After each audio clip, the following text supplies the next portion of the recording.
So first of all a very warm welcome to all of you. This is Abhishek Pandey और आज हम शुरू करने जा रहे हैं 8 क्लास के लेसन 1 जिसका नाम है द विंड कैप। तो सबसे पहले इनके राइटर के बारे में हम पढ़ते हैं। So let's start.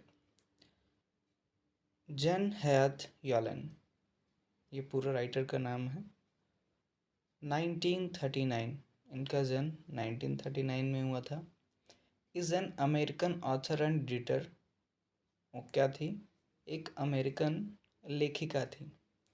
ऑफ फॉल्कलोर्स, फॉल्कलोर्स का मतलब होता है लोक कथाएं। फैंटेसी यानी कि कल्पित, साइंस फिक्शन यानी कि विज्ञान कल्पित, एंड चिल्ड्रंस बुक और बच्चों के किताबों का एक लेखिका थी। She has written over 280 books, जिन्होंने लगभग 280 किताब से भी ज़्यादा ज़्यादा किताबों को लिखा था। The best known of which, और इनके लेख में जो बहुत ही ज़्यादा प्रसिद्ध हैं, जो माने जाते हैं अच्छे, वो हैं the Holocaust novella and the Devil's Arithmetic. ये दो पुस्तक ऐसी हैं जो इनके लेखों में बहुत ही अच्छे लेख माने जाते हैं। एंड अब इसके बाद पढ़ते हैं the present text is an edited version. जो ये प्रेजेंट टेक्स्ट अभी हम पढ़ने जाएंगे, जो ये स्टोरी पढ़ेंगे द विंड कैप, वो क्या है? एक एडिटेड वर्जन है of her popular short story. इनके एक पॉपुलर शॉर्ट स्टोरी है, उसी का ये एडिटेड वर्जन है ऑफ द सेम नेम, यानी कि जहाँ से इसे ऑकर किया गया है, लिया गया है, उसका भी सेम नेम है। ठीक है, तो ये उनका बेसिक इंट्रोडक्शन था। अब इसके बाद हम लोग आगे चलते हैं। तो स्टोरी स्टार्ट करने से पहले लेट्स शेयर में कुछ दिया हुआ है, इसे भी पढ़ लेते हैं। तो फर्स्ट है, डू यू थिंक, आप क्या सोचते हैं, आपको क्या लगता है, लिविंग ऑन अ शिप, एक जहाज़ पे रहना, समुद्री जहाज़ पे, on the sea, is more enjoyable, वो ज़्यादा आनंददायक होगा, देन लिविंग ऑन लैंड।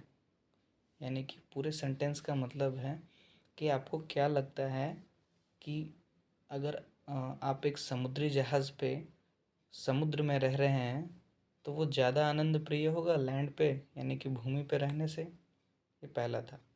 दूसरा, हाउ डू यू थिंक, आप क्या सोचते हैं, क्या लगता है आपको, आवर लाइफ्स वुड चेंज, हमारा जीवन चेंज हो जाएगा, बदल जाएगा, इफ़ वी हैव, अगर हमारे पास हो, magic power to control the weather, अगर हमारे पास एक जादुई शक्ति हो इस मौसम को नियंत्रण करने का।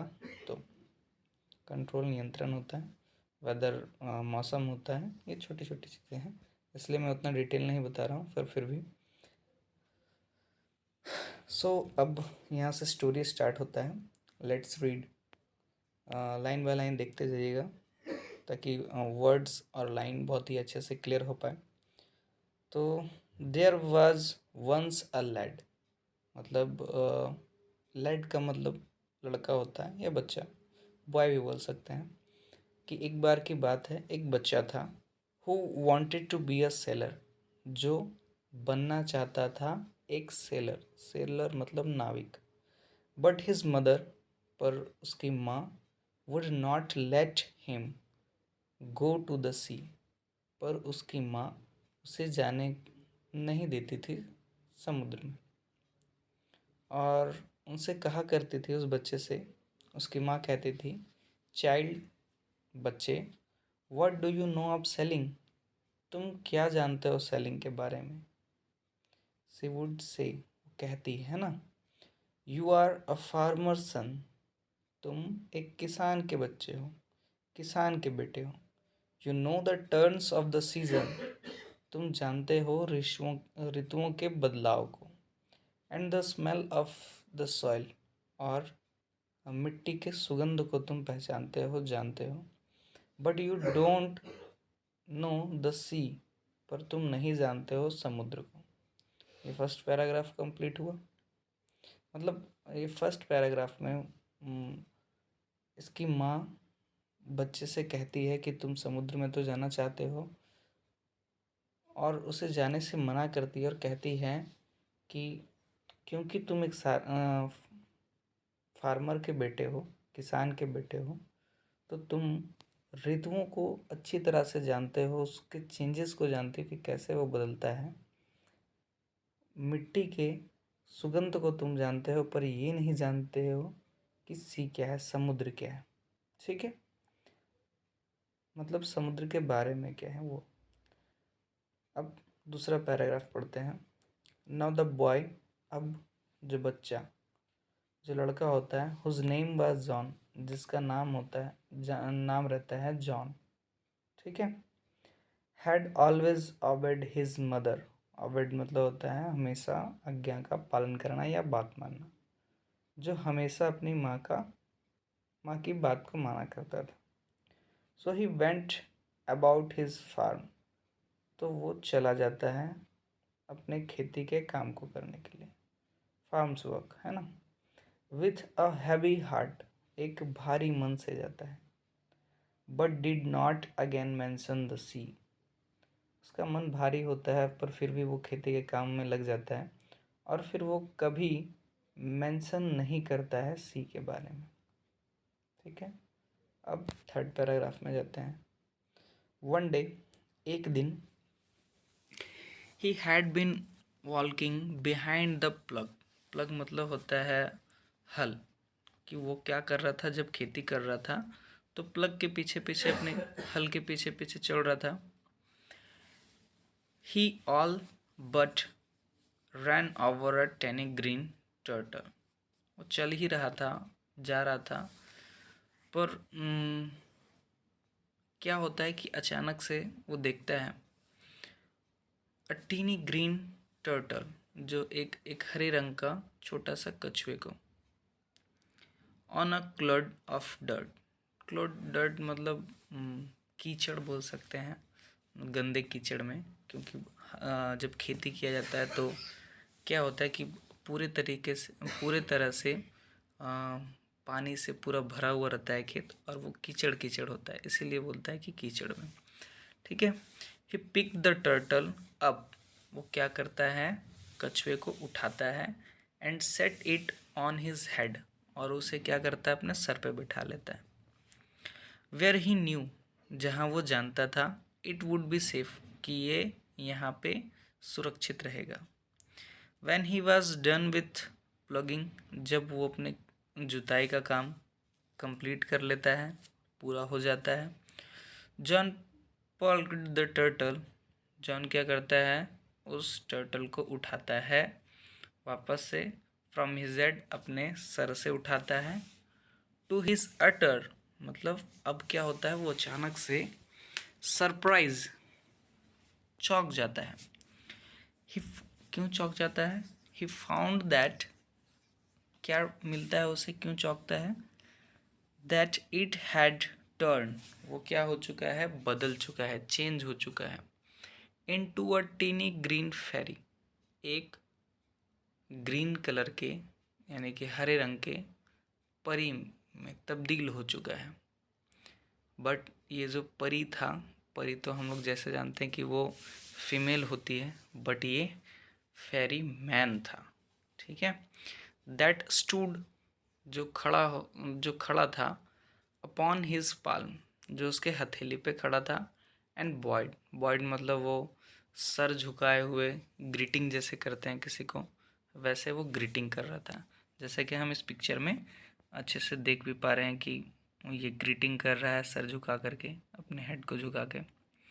और क्या कहता है, सर झुका के कहता है, आई थैंक यू, मैं तुम्हारा या आपका धन्यवाद करता हूँ, फॉर योर काइंडनेस, तुम्हारे दयालुपनता का मैं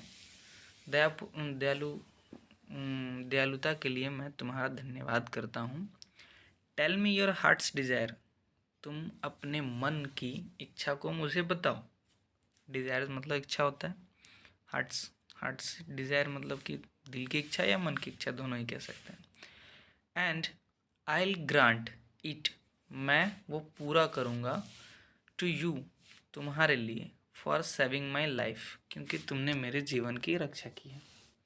सेड द फेरी, ये फेरी ये बात कहता है। आगे देखते हैं क्या होता है। जॉन बॉयड बैक, जॉन भी क्या करता है, जब वो फेरी सर झुका के उसका ग्रीटिंग कर रहा होता है तो जॉन भी सर झुकाता है, बट सेड नथिंग, लेकिन कुछ कहता नहीं है। ऑल्दो, हालांकि, his heart yearn to go out to the sea, yearn मतलब होता है कि बहुत ही स्ट्रॉन्ग डिज़ायर, बहुत ही ज़्यादा मन कर रहा था उसका सी, समुद्र में जाने का, ठीक है। He did not express his wish, पर फिर भी वो अपने विश को यानी कि ख्वाहिश को एक्सप्रेस नहीं करता है, बताता नहीं है। आगे, द ग्रीन फेरी, ये जो ग्रीन फेरी मैन था, कुड रीड अ हार्ट, वो क्या कर सकता था, कुड रीड मतलब एक एक किसी के मन को पढ़ सकता था, ईजिली, बहुत ही आसानी से। सो ही सेड, तो वो कहता है, आई सी यू, मैं देख रहा हूँ तुम्हें, विश, तुम विश कर रहे हो, टू गो सेलिंग, तुम नाव नाव की यात्रा पे, सेलिंग पे जाना चाहते हो। जॉन्स फेस, जो जॉन का फेस था, आंसर्ड फॉर हिम, उसका फेस आंसर्ड करता है हाँ में, क्योंकि वो चाहता था इसीलिए। तो ये है हमारे यूनिट 1 का जो जितना दिया गया है द विंड कैप का, यहाँ ये कंप्लीट होता है। तो गाइडलाइन कोचिंग सेंटर के थ्रू आपको ये पूरा कंप्लीट करवाया गया। इसके बाद का भी सारा यूनिट आप अवेलेबल आपको 1 बाय 1 करके मिल जाएगा, ठीक है। So thank you everybody.